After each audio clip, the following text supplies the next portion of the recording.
വരാപ്പുഴ ഇടവകയിലെ Madavana Saint Sebastian ദേവാലയത്തിൽ ദിവ്യകാരുണ്യ അത്ഭുതം. കഴിഞ്ഞ ദിവസം ഈ പെൺകുട്ടിക്ക് തിരുവോസ്തി കരങ്ങളിൽ നൽകുകയും തിരുവോസ്തിയിൽ നിന്ന് രക്തം ഒഴുകുന്നത് ആ ഇടവക മൊത്തം സാക്ഷ്യം വഹിച്ചിരുന്നു.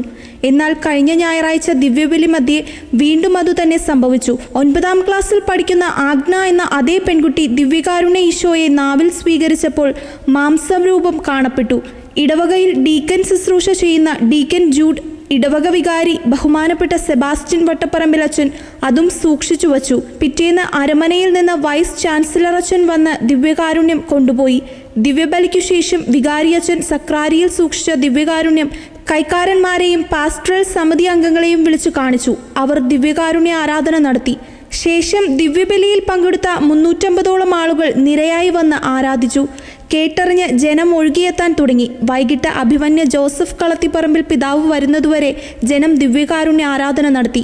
ആർച്ച് ബിഷപ്പും ആരാധനയിൽ പങ്കുകൊണ്ടു. അദ്ദേഹം ജനത്തോട് പരിശുദ്ധ ദിവ്യകാരുണ്യ ഭക്തിയിൽ വളരാൻ ആഹ്വാനം ചെയ്തുകൊണ്ട് അസാധാരണമായ ദിവ്യകാരുണ്യം മെത്രാസന മന്ദിരത്തിലേക്ക് കൊണ്ടുപോയി.